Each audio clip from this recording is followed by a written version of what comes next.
nós estamos falando sobre sairmos de uma mesmice, sairmos de uma superficialidade para nos aprofundarmos, para experimentarmos mais do Senhor. E para falar sobre esse relacionamento, eu dividi esse nosso estudo em tópicos, né? E o primeiro tópico que eu vou falar, subdividido em alguns temas, é a questão da saúde espiritual. Nós precisamos ser saudáveis espiritualmente para termos um bom relacionamento com Deus. Nós precisamos ser saudáveis. Pode parecer estranho isso, mas não. Mas não. A Bíblia fala, na carta de 1 aos Coríntios, que naquela igreja existiam crentes carnais. Pessoas que eram crentes, estavam dentro da igreja, mas eram carnais. Eram pessoas que viviam a vida religiosa, mas com um proceder totalmente contrário aos padrões e aos princípios. Ou seja, eram pessoas doentes. Pessoas doentes. Então, é nesse sentido que eu falo que nós precisamos ser saudáveis. Nós podemos estar dentro da vida da igreja, participando da igreja, mas não sermos saudáveis. Hoje de manhã, na minha devocional, eu estava lendo 1º, 2º Pedro, depois 1º, 2º e 3º João e Judas. E eu estava exatamente lendo e pensando em como eles... Só um minutinho aqui que mudou a minha configuração. Deixa eu... Eu não gosto de ficar... Eu estou com a tela eu grandão. Eu gosto de ficar vendo todo mundo. Eu não sei o que aconteceu aqui. Espera aí. Uai, gente, o que aconteceu no meu... Aperta em cima, nos quadradinhos aí, ó. Sumiu o quadradinho. Eu tenho os quadradinhos também, mas até eles sumiram. É isso que eu achei estranho. No F11. Hã? Clica no F11, que deve ter... Já achei. Ufa, achei aqui um lugar. Obrigado, Jaque, mas não foi... Consegui antes de você, mas já vou guardar a sua dica aqui do F11. Valeu. Olha só, perdi até um pouco do raciocínio. Falando sobre a questão da... Ai, gente, perdi mesmo.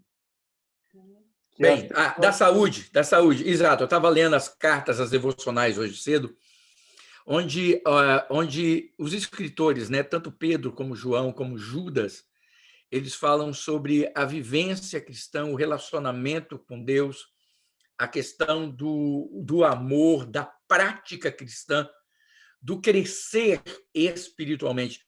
É interessante como esses livros eles falam desse relacionamento, ele fala desse relacionamento com Deus como algo pungente, e, ao mesmo tempo, falam de homens que atrapalharam a pregação do evangelho, homens que estavam inseridos na vida da igreja que não eram nossos, porque se fossem nossos não teria saído, não teria feito aquilo que fizeram, mas pessoas que estavam ali, doentes, e tentando adoecer outros. Então, nós precisamos ser saudáveis espiritualmente. E por que eu botei, né, e fiz esse link entre essa canção e essa questão do ser saudável espiritualmente? Há mais de 30 anos atrás, um professor meu, no seminário, ele falou o seguinte: tira o Espírito Santo da igreja e hoje 95% delas continuam funcionando do mesmo jeito. Tire o Espírito Santo da igreja e hoje 95% delas continuam funcionando do mesmo jeito. Ele falou isso há 30 anos, ou há mais de 30 anos atrás, numa sala de aula. O que eu quero dizer com isso é o seguinte: o nosso grande problema hoje, como igreja, é que os crentes eles têm se afastado do Senhor. Eles têm se afastado do Senhor. Nós vivemos a vida de igreja, mas nós não vivemos a vida de Cristo. Esse tem sido o nosso grande problema de relacionamento hoje. Nós nos tornamos eclesiásticos, nós nos tornamos igreja, vida de igreja, sabe? Costume de igreja, mania de igreja, coisas de igreja. Então, nós nos tornamos muito essa coisa da denominação, das normas, da conduta, de tudo isso. Mas nós temos perdido o principal, que é o quê? Não viver a vida de igreja. Nós temos que viver a vida de Cristo como igreja. Essa é a questão. Essa é a questão. Sabe, nós temos olhado para o templo, para a construção, para a instituição e pensado que ali é o lugar ou aquilo é a vida cristã. Muito pelo contrário. Aquele lugar, aquele templo, aquela instituição que existe, humana, espiritual, seja o que for, que ela está ali, ela existe para que nós vivamos ali a igreja. Para que nós vivamos ali a igreja. Eu, igreja, você, igreja, nós, igrejas, nós vivemos ali, naquela construção, o que é ser igreja. E o que é ser igreja? Ser igreja é como Pedro, eu estava lendo hoje cedo, como Pedro fala, vós sois casa de Deus, morada espiritual. Nós somos a casa do Senhor. A igreja sou eu e é você. Então, nós somos essa igreja viva. Então, nós precisamos viver não a vida de igreja, nós precisamos viver a vida de Cristo como igreja, que eu sou, que você é, que nós somos. E este é o grande problema. Sabe, o grande problema é que, nos dias de hoje, nós temos mudado os valores no que diz respeito à vida cristã. Eu estava pensando em uma coisa hoje, à tarde. Eu estava lá no escritório da igreja, preparando algumas coisas, preparando devocionais, estudando o texto de hoje, e, ao mesmo tempo, orando e meditando em algumas coisas. E eu fiquei pensando em algo. Você já percebeu que está se tornando, parece que, problema falar de pecado na igreja? Falar de pecado na igreja está se tornando algo incômodo. A gente tem que ter cuidado, sabe? Pregador tem que ter cuidado ao falar sobre pecado na igreja, porque não é. Aí você vai falar assim, por causa das questões governamentais, que você tem que ter cuidado com o tipo de linguajar que você fala, aquilo que você expressa como sendo algo pecado ou não, um padrão de pecado ou não. Vamos ser muito sinceros, hoje você falar da homossexualidade como pecado é um problema. Aí eu falei sobre isso agora, eu pode pensar, nossa, o Elcio vai ter problema, porque está gravado, vai para o YouTube. Ô, irmãos, a gente não pode ter medo de dizer aquilo que a palavra de Deus diz. Esse receio nenhum de nós podemos ter. Nós não estamos sendo xenófobos, nós estamos sendo homofóbicos, não é nada disso. Nós estamos falando um princípio da palavra, e isso é uma liberdade que nós temos, religiosa e constitucional também, de expressarmos aquilo que pensamos em relação à conduta e tudo, sem inserir e sem desejar e sem falar mal ou incitar ódio ou uma ação, nada disso, muito pelo contrário, nós temos que amar a todos, independente das suas práticas, independente daquilo que fazem. A Bíblia fala que nós temos que amar as pessoas, mas isso não quer dizer que eu tenha que concordar com as atitudes erradas dessas pessoas. Então, esse é um outro padrão. Mas hoje está se tornando um problema falar de pecado, e eu vou falar, não é só por causa de questões governamentais, é por causa dos crentes na igreja. Os crentes na igreja. Nós não queremos ouvir sobre pecado na igreja. Nós não queremos escutar esse tipo de mensagem que, é pecado, para que falar sobre isso? Fala só de coisas boas. Mas quem disse que arrependimento de pecados não é a melhor coisa que pode acontecer e ser anunciado para os homens? Porque é o arrependimento de pecado que faz de nós novas criaturas. Pedro, pregando lá em Atos 3, capítulo 19, ele fala, arrependei-vos, pois, e convertei-vos para serem cancelados os vossos pecados. Ou seja, a mensagem do arrependimento e de mudança de vida A mensagem de abandono do pecado é que faz a diferença em nossas vidas. Mas hoje, nas igrejas, nós temos mudado valores. Nós temos mudado valores. Não só valores de princípios, como também de forma de viver. De forma de viver. É por isso que nós encontramos hoje uma igreja totalmente diferente. Olha, eu sempre faço questão de ressaltar isso.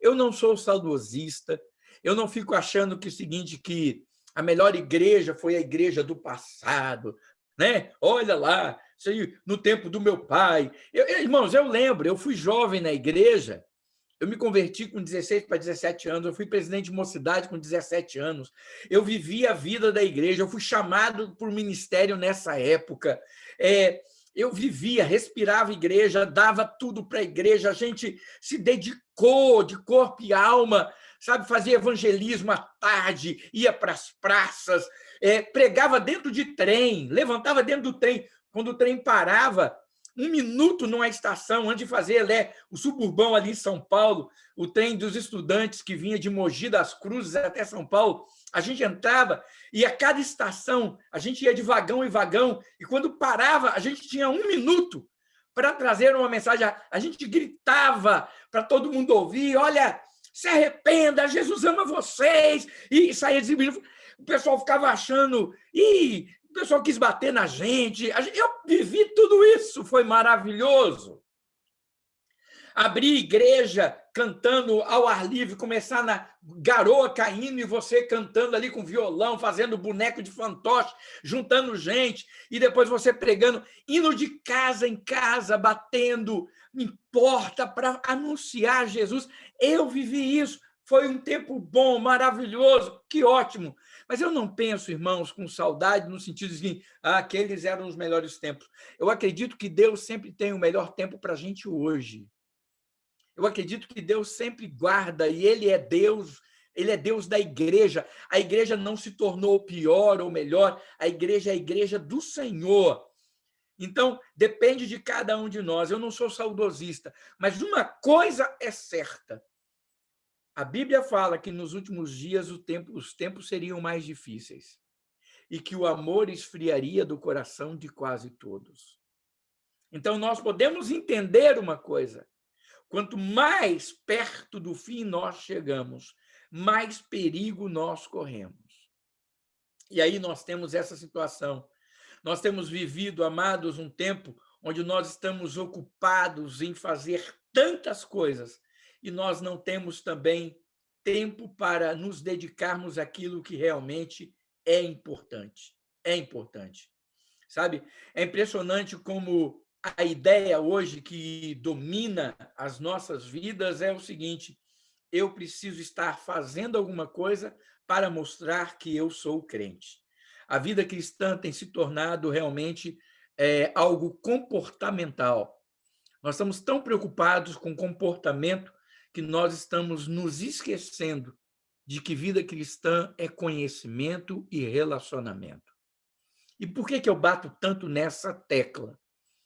Porque nós nos tornamos religiosos. Quando eu falo de comportamento, eu estou falando dos fariseus, eu estou falando dos legalistas, eu estou falando desse seguir regras que nós seguimos, nós fazemos, sabe? Mecanicamente. Mecanicamente nós vamos à igreja, mecanicamente nós damos dízimos, mecanicamente nós ofertamos, nós cantamos, mecanicamente nós pregamos.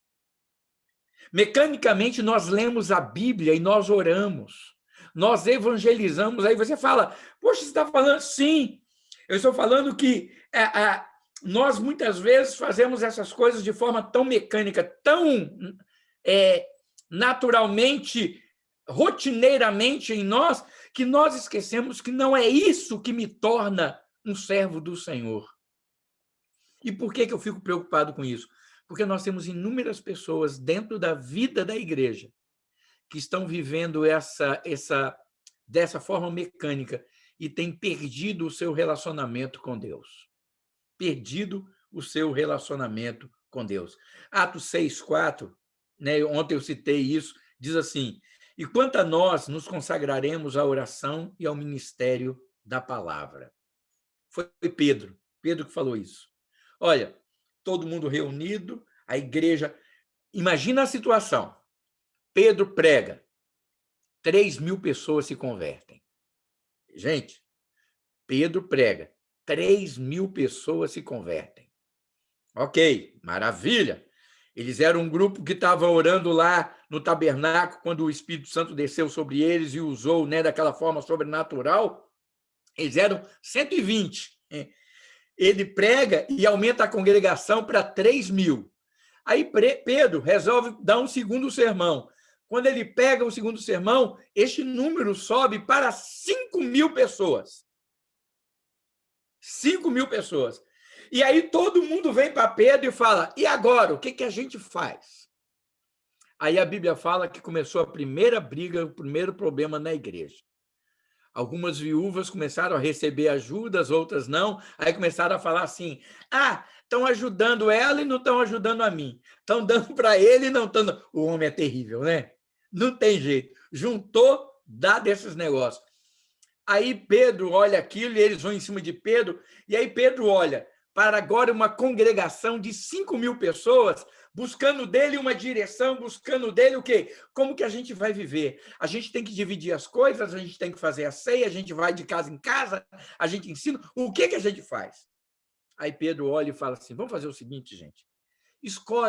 Vamos escolher homens cheios do Espírito, homens com conhecimento da palavra, homens que tiveram uma experiência com Jesus, que conhecem os ensinamentos dele, e que não sejam neófitos, que não sejam pessoas imaturas para pregar o evangelho ou para viver o evangelho.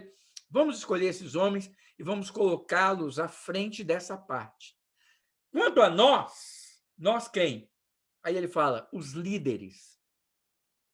Quanto a nós não vamos ficar em atividade.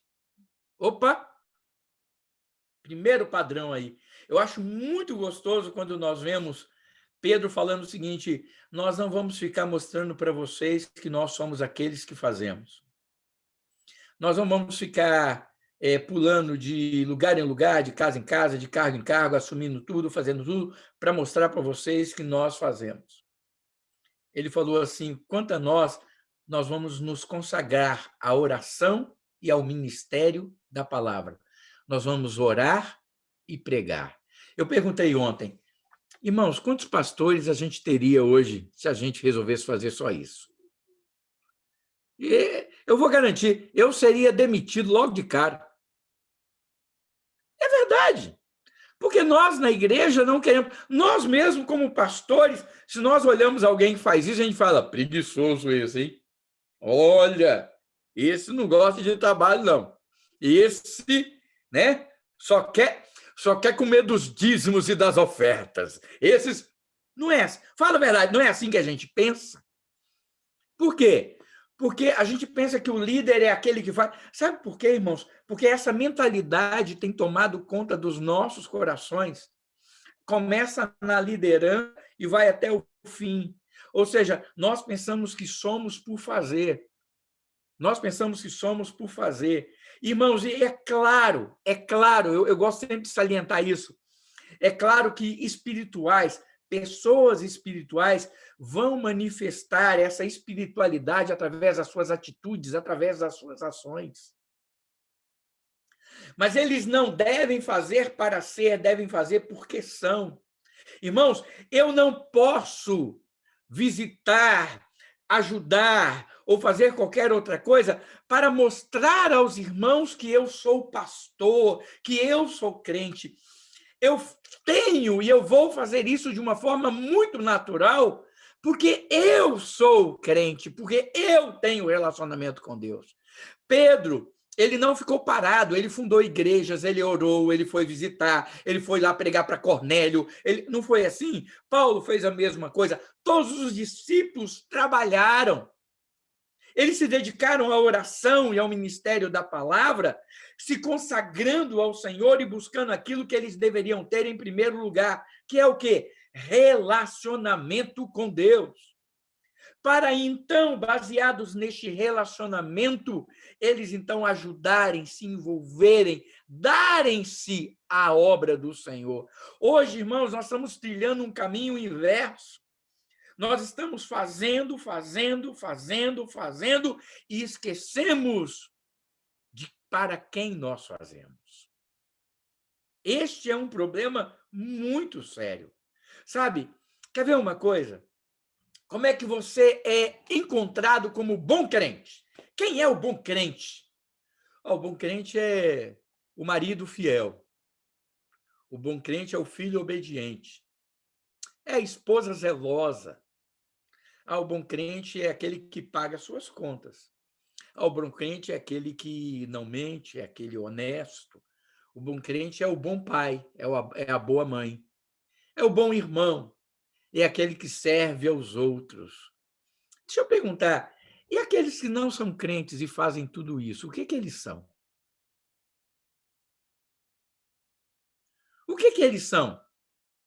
Aqueles que são ímpios, aqueles que são ateus e têm essas atitudes no coração. Por que não tem? Nós temos ateus que têm isso no coração. Nós temos pessoas que são contrárias ao cristianismo e que têm atitudes dessa no coração.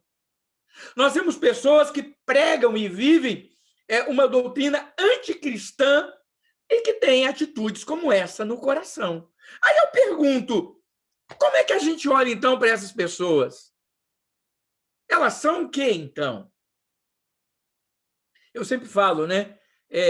Como é que a gente evangeliza uma pessoa que tem um caráter e um comportamento desse? O que a gente fala para ela? O que ela precisa? Vocês lembram da história? Eu citei sobre isso há tempos atrás, eu vou voltar nela aqui. Você lembra da história do jovem rico? O jovem rico chegou para Jesus e perguntou: Mestre, o que devo fazer para ter a vida eterna? Olha que pergunta legal. Primeiro ele fala, bom mestre, né? E Jesus fala, por que está me chamando de bom? Né? Bom é só um, que é Deus, que é o Pai. E logo depois da resposta dele, talvez aquele jovem não achou que ele era tão bom assim, né? Mas ele virou e falou assim, mestre, o que eu devo fazer para herdar a vida eterna? Jesus virou e falou assim, obedeça os mandamentos. Ele estava falando para um judeu. Obedeça aos mandamentos, né? Olha, não mate, não roube, não adultere, não cobice. Faça isso. Rapaz, aquele jovem abriu um sorriso, eu garanto, de orelha a orelha, como a gente fala, e falou assim, isso eu faço desde a minha meninice. Fui criado na igreja. Estou lá, ó, bebi água ali, ó, do pastor ali, ó, maravilha, estou aos pés do pastor. Faço isso desde pequenininho. Faço isso desde pequenininho. Eu pratico tudo isso, olha, desde sempre. Aí a Bíblia fala, eu gosto muito da versão que diz assim, a Bíblia diz o seguinte, e Jesus amando-o.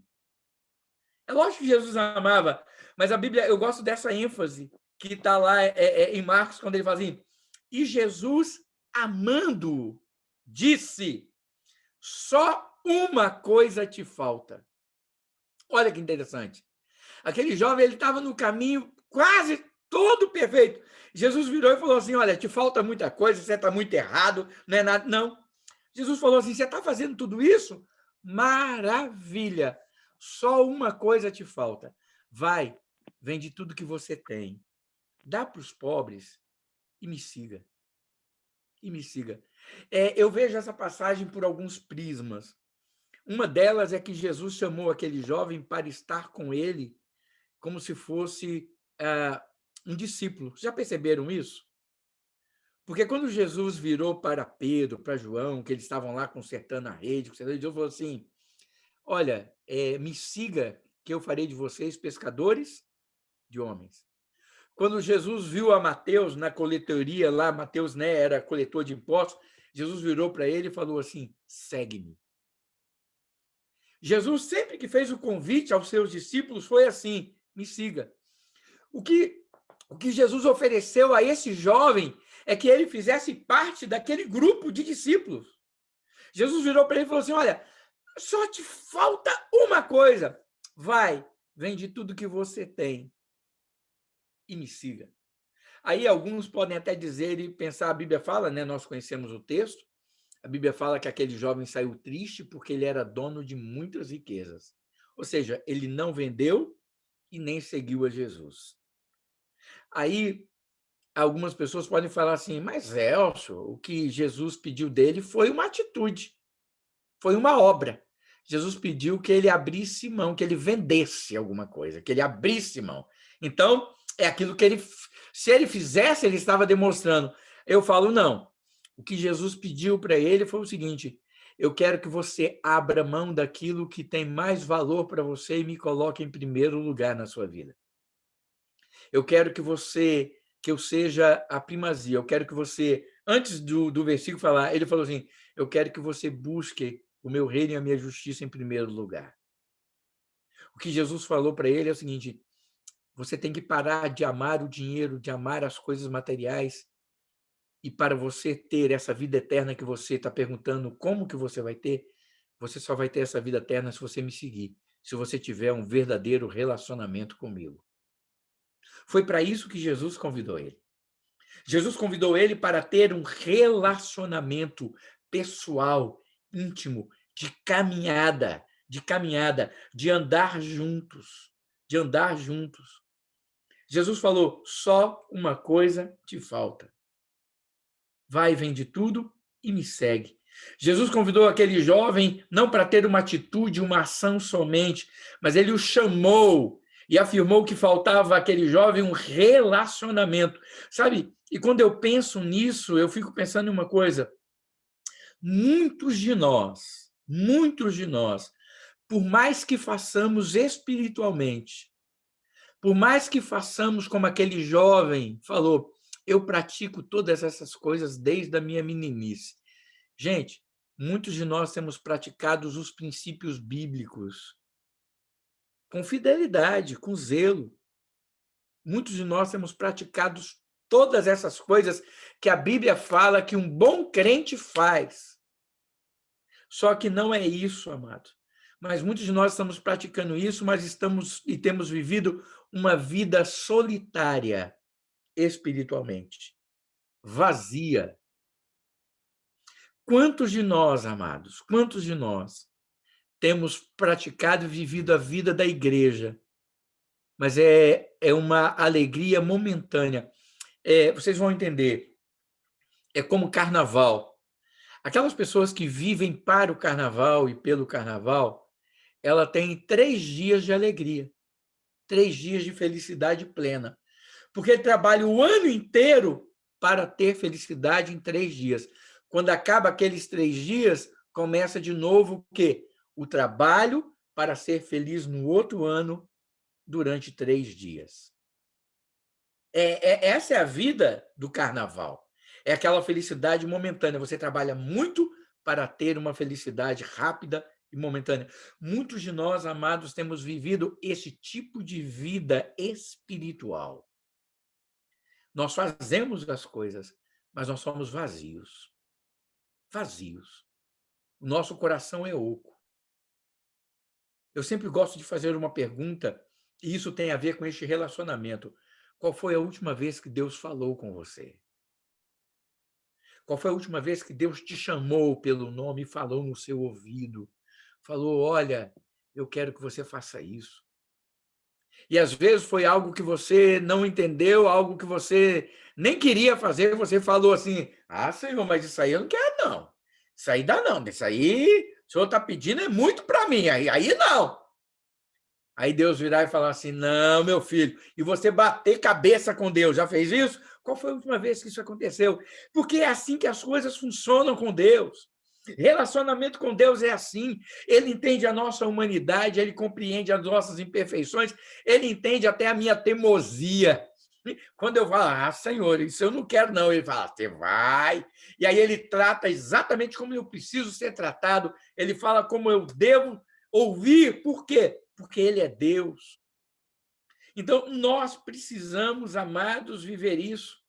Não sermos escravizados por regras, por costumes, por compromissos, por tarefas, por atividade.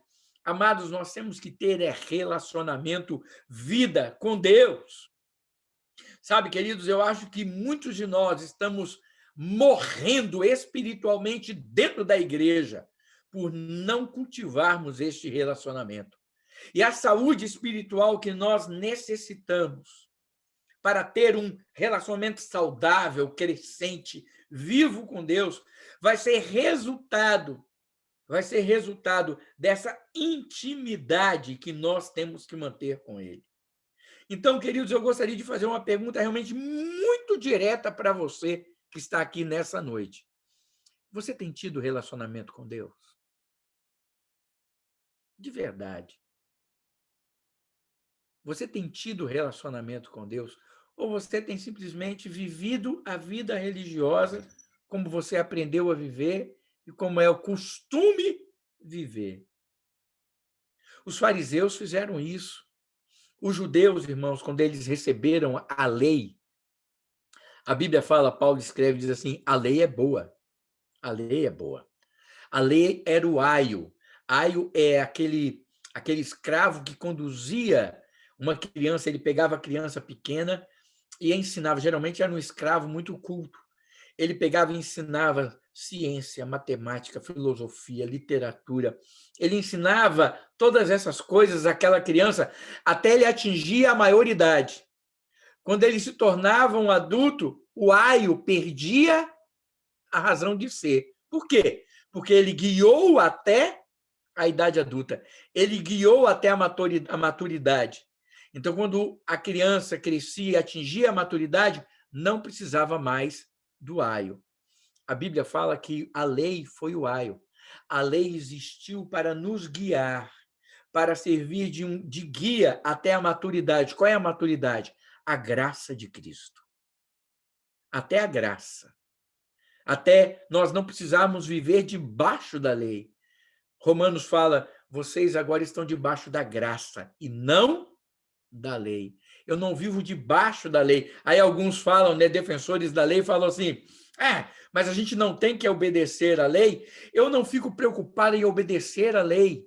Eu fico vivendo a graça. Quando eu vivo a graça, a obediência à lei é algo natural, porque eu não fico preocupado com o que eu tenho que fazer ou deixar de fazer. O que eu vivo é a graça de Deus em mim.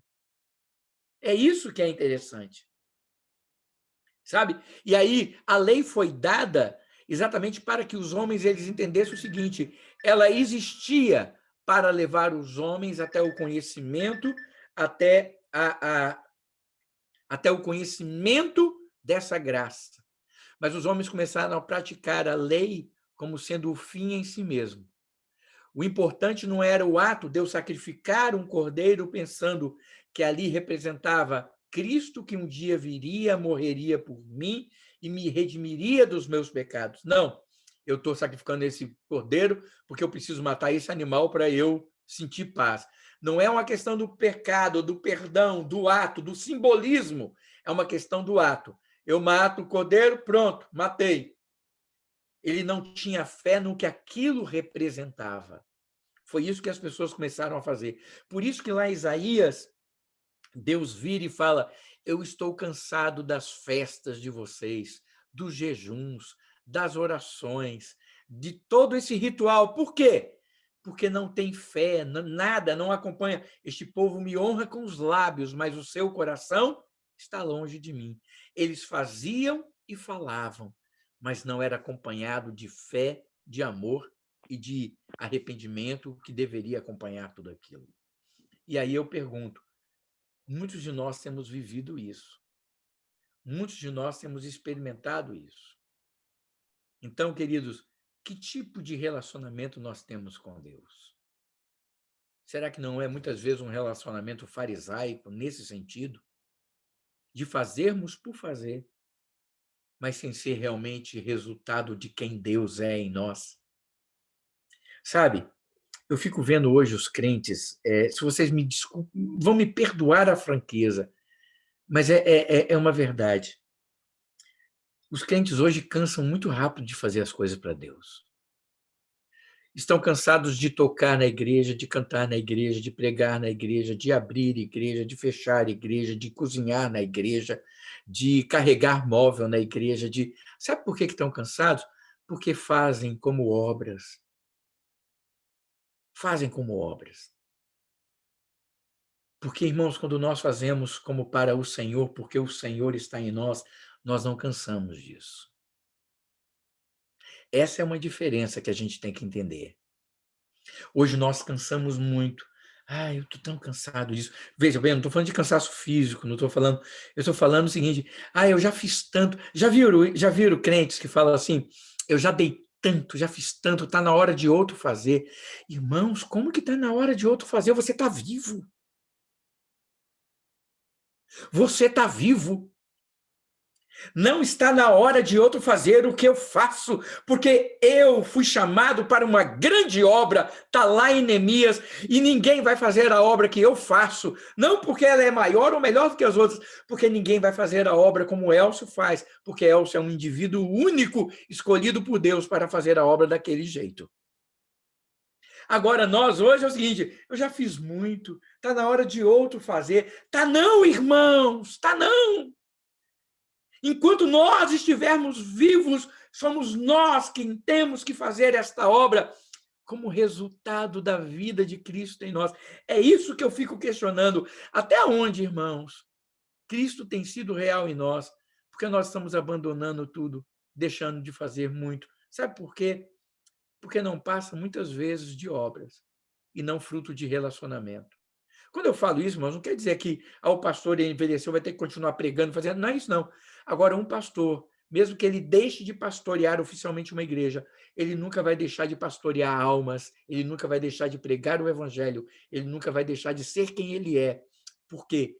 Porque isso é a essência dele, é fruto do relacionamento dele com Deus, se ele tiver relacionamento com Deus. E é sobre isso que eu quero tratar com vocês, é sobre isso que eu quero falar. Eu quero despertar a todos nós para essa intimidade de uma forma profunda com Deus. Como diz o autor, não há nada como a profundidade para nos tornar insatisfeitos com as coisas superficiais e rasas dessa vida. Mas eu não quero apenas, amados, dar para vocês jogar um peso. Eu quero dar algumas receitas bíblicas sobre isso.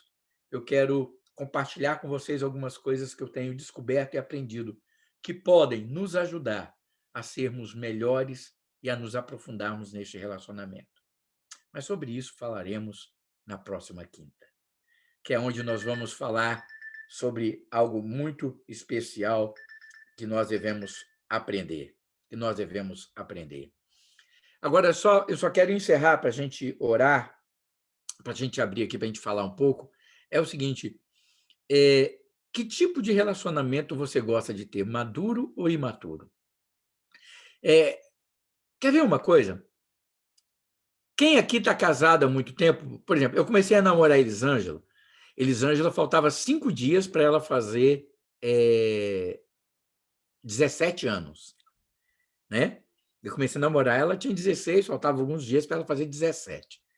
Eu sou 5 anos mais velho que ela, só que ela faz em janeiro e eu faço em setembro. Então, durante um tempo, eu sou só 4 anos mais velho que ela, aí depois eu viro para 5. Nós começamos a namorar bem cedo. Elisângela casou com 19 e eu com 23, né? Essa foi a idade que a gente se casou. Ela com 19, a gente casou em julho, ela já tinha 19 e eu em setembro fiz 23. O interessante disso, não fiz 24, né? Aí o interessante disso é o seguinte: eu vivi com a Elisângela toda a imaturidade desse início de relacionamento. E quando a gente começa a vida conjugal, a gente é novo, a gente que já vai vivendo muito tempo casado, a gente vê isso. Como a gente bate cabeça, né? As imaturidades, aquela coisa toda, e a gente vai. Agora, irmãos, depois que a gente amadurece, é tão bom, tão gostoso. A gente começa a se tornar pleno em tantas coisas, resolver as coisas com mais facilidade. Agora tem uma coisa. Irmãos, eu não gostaria de voltar a ter aquele relacionamento lá de trás, não.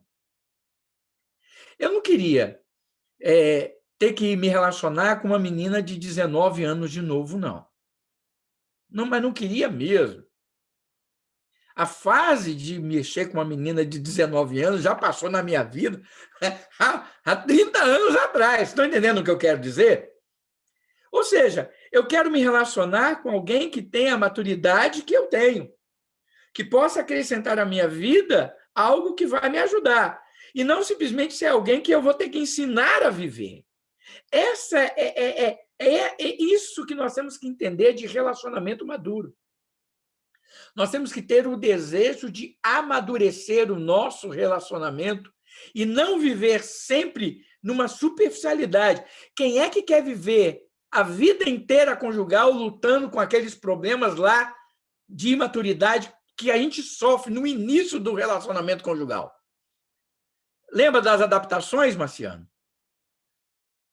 A gente batia muito mais cabeça do que bate agora, não é? Você quer voltar a viver aquilo? Não. Tenho certeza que você quer aprofundar e viver algo muito melhor. Irmãos, como é que a gente quer viver a vida cristã inteira vivendo só aquilo? Se na minha vida conjugal eu quero viver algo melhor e mais profundo, com Deus isso tem que ser mais forte ainda. É isso que nós temos que entender. Amém? Está aberto aí os microfones, podem falar. Muito bem. Oi. Oi. Sobre essa questão das obras, a gente tem que entender que nós somos salvos pela graça. Né? A gente não é salvo pelas obras, a gente é salvo pela graça para as obras de Cristo. E isso tem que ficar muito claro, porque igual o senhor falou, né, que um professor falava que se tirasse o Espírito Santo da igreja, 95% continuaria funcionando da mesma forma. Por quê? Porque funcionam exatamente na questão do fazer, né? Como se fosse uma empresa, uma organização, uma instituição. Então, muita gente acaba se envolvendo nas obras da igreja, né, nas tarefas da igreja, e agem como se estivessem fazendo um serviço para um patrão, ou, né? E isso, com o tempo, se torna desgastante, né? Cansativo, e querem colocar outra pessoa. Eu estou cansada, porque, né, ninguém assume, é só eu, ou ninguém me... Né? Nossa, eu estou aqui há tanto tempo, o pastor não fala meu nome, eu não sou reconhecido, né? Por quê? Porque muitos também fazem porque querem a glória para si, e não estão fazendo, né, para Deus. E quando a gente entende que a gente é salvo pela graça, o nosso coração, ele é grato ao Senhor, e a gente vai desejar fazer isso com amor, a gente vai desejar servir o próximo, né? A gente vai desejar falar da palavra, falar do amor de Jesus, porque nós já somos, não para sermos, porque nós já somos, né? Nós já estamos em Cristo Jesus. Então, isso tem que ser algo que flua naturalmente no nosso coração. E eu vejo a intimidade com Deus, né, o relacionamento com o Senhor, de certa forma, como uma obra a ser planejada por nós e buscada por nós, né? Porque é algo que a gente tem. Esses dias mesmo o senhor comentou sobre a disciplina espiritual. A Bíblia fala sobre a disciplina espiritual. A gente precisa ter uma disciplina espiritual para amadurecer esse relacionamento, né? Para buscar essa maturidade cristã. Então, que a gente tenha realmente um coração grato a Deus e que a gente faça por amor e não por uma obrigação. Amém? Eu gosto muito dessa palavra que você usou, Jaque, essa questão da gratidão. Sabe, por mais que eu faça para Deus, eu sempre me sinto devedor. Eu sempre que vejo a história de Paulo e ele fala isso, o pior dos pecadores, eu devedor. Por mais que eu faça, por mais que eu sirva, por mais que eu dê, não é o suficiente. Sabe, eu estava lendo hoje de manhã exatamente isso. Sabe, quando eu vejo, olha, não foste vós que me amaste, eu vos amei primeiro. Vocês fazem, mas eu dei primeiro, eu fiz primeiro, não sou eu, é Deus. Esse a intenção, é isso que deve nos levar a fazer. E aí é que está, irmãos, quando eu tenho esse sentimento, por favor, entenda, quando eu falo de cansaço, não é, amados, que eu não me canse. O pastor não cansa. Claro que eu canso fisicamente, claro que eu canso mentalmente, às vezes emocionalmente a gente fica cansado, não é nada disso, não. Mas o que eu quero falar é o seguinte, é aquele cansaço, quando a gente vê as pessoas falando, e vocês vão entender, Ai, não aguento mais. Puxa, só eu que tenho que fazer. Não é porque você está cansado emocionalmente. Não. É que parece que você acha que é um peso fazer. É um fardo. Irmãos, você me perdoe, mas cantar na igreja, pregar na igreja, servir aos irmãos, não pode ser um peso. Não pode, irmãos. Orar não pode ser um peso. Ajudar não pode ser um peso. Porque se é um peso, tem alguma coisa errada, irmãos. Tem alguma coisa errada. Não é que isso não me canse, não é que isso não me traga dificuldade, não é nada disso. Mas tem alguma coisa errada. Eu tenho que ter prazer em fazer isso. Porque é isso que nos traz alegria e amor, irmãos. O amor está nisso. Sabe? E é resultado de gratidão. Gratidão. Você já serviu alguém por gratidão ou por obrigação? Já viu isso, a diferença? Faz um favor para alguém, por exemplo, serve alguém porque você é grato ou serve alguém porque você está sendo obrigado por uma circunstância? É totalmente diferente a forma como você faz. Isso também vale para Deus. Podem falar aí outros se quiserem. Pastor, Oi. acho que Paulo, quando ele escreve as suas cartas, ele resume muito bem essa questão da intimidade na caminhada dele. Eu até não lembro se a gente já falou sobre isso, mas a gente percebe isso porque quando ele começa a vida dele, até o senhor citou aí dos textos, né, que ele fala, ele começa a vida num grupo seleto, o menor dos apóstolos. É o que ele fala que ele é, o menor dos apóstolos. Aí, depois de um tempinho, que ele já caminhou um pouquinho, já foi conhecendo mais intimidade com Cristo, ele se torna o menor dos santos. Então, ele sai do grupo seleto do menor dos apóstolos e já percebe que ele já é o menor dos santos. E lá no fim da vida dele, ele se torna o maior dos pecadores. Então, ele reconhece. Então, você vê que é uma progressão na vida dele. Ele começa achando que ele está, né? Até quando ele volta, né? Quando ele volta lá dos 3 anos lá com o Senhor, ele acha que ele vai voltar para Jerusalém para ser o líder, né? Porque ele é estudado, ele é inteligente e o pessoal não, você tem que aprender muito ainda para. Então a gente percebe essa intimidade dele, esse crescimento na vida dele, e é o que nós temos que ter. A gente tem que entender que o relacionamento com Deus, quanto mais a gente conhece a Deus, mais nós vamos conhecer a nós mesmos.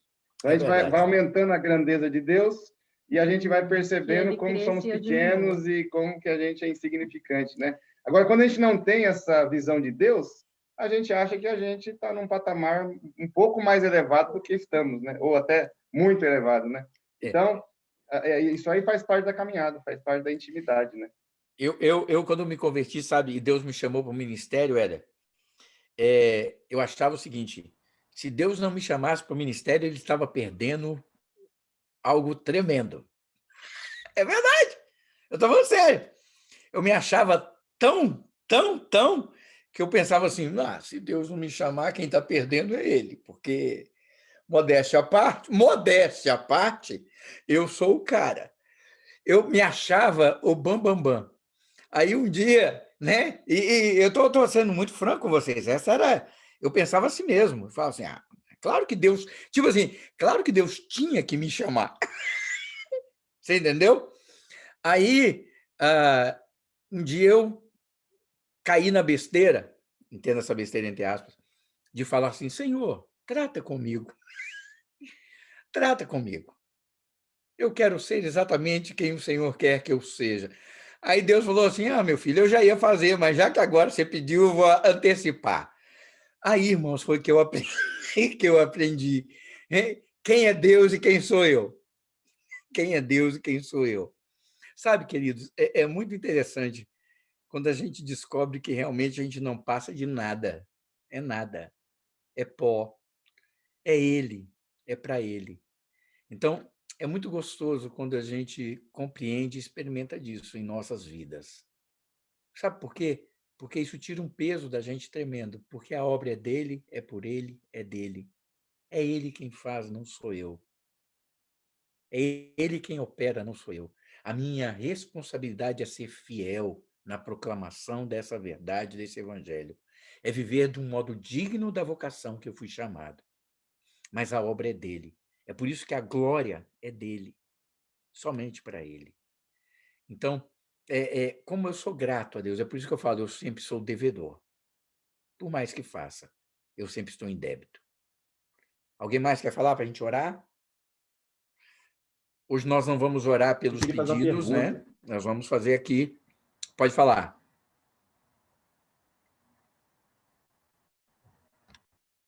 Hudson, não estou te ouvindo. Seu microfone está mudo. Isso. Pastor, eu quero louvar a Deus assim pela... O microfone está ruim.